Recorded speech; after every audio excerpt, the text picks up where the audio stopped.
What's up, guys, and welcome to the Primordius raid guide. 25-man mode, and as always I'll be on my mage. The abilities will also be scrolling above my head. Let's get right into this one. Blizzard did an amazing job with this fight. This is probably one of my top 3 favorite fights in this instance Throne of Thunder. It is just absolutely incredibly made. Here's why. Is when you first pull the boss, you'll notice that he has a debuff on him, which allows him to take 75% less damage from all players. Okay? This is huge. You obviously should not be tunneling into the boss when the fight starts because you're not doing any damage to him.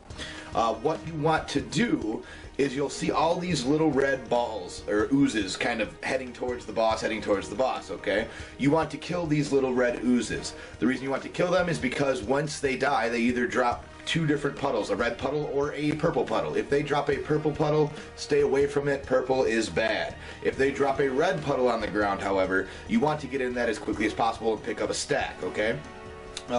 And you want to spread your raid out around the room so that they're all kind of killing bloods equally, roughly, and getting fully mutated all at the same time. What is fully mutated? Fully mutated is what happens when you get 5 stacks. Now, the stacks can either be stats, crit, mastery, haste, whatever.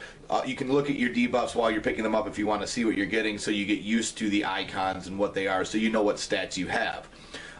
In the attempt we did last night, which is not this video attempt, I actually, as Fire, got 3 stacks of stats and 2 stacks of crit, and it was awesome. It was just so much fun to see all this damage. What happens, though, is once you get 5 stacks of the red pools, you will become fully mutated. At this point, you do damage to the boss at 100%, so that debuff is pretty much negated, okay, because you're fully mutated. You also, however, still get the benefits of these extra stats, so you're doing an insane amount of damage to the boss. The easiest way to do this fight, at least that we found, was what you do is you try to get as many people spread out around the room and killing the bloods and as many people fully mutated as you can, and then you pop hero and burn the boss. You can literally get through this in about 2 cycles of getting fully mutated.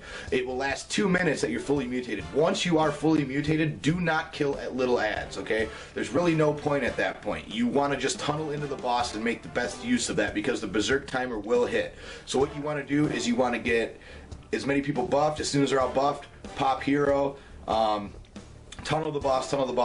Those little adds will heal him, but not that much. Tanks, the biggest thing you need to do is the purple puddles will follow the boss around, so you need to just kind of slowly kite the boss in a big circle around the inner circle. That's the easiest way to do it. You don't want the red or the purple pools to hit the boss. It's just bad news for everybody. Also, if players are standing on the purple puddles, like if you kite it through melee or whatever and the melee doesn't move, it will negate some of their buffs that they received and therefore be a DPS loss. So you want to slowly kite the bosses around, or the boss around the room as that's going on. Healers, you do not need to get fully mutated. There is no reason for you to be fully mutated. If you see a couple extra puddles laying on the ground and you want some extra stats for healing, go ahead and do it. But we did not find it necessary to have healers must have those. It is way more important for your DPS to get those, get mutated, and get back on the boss as quickly as possible. Again, after the 2 minutes wears off and you are no longer tanking the boss, or you're no longer DPSing the boss, you get right back on the adds, burn them down, and then you get fully mutated again, stay in the puddles, and go back to the boss. And it's just a cycle of this over and over, rinse and repeat, and you'll kill him. The boss will do some abilities. You do need to, the rough rule of this fight is you do need to spread out, okay?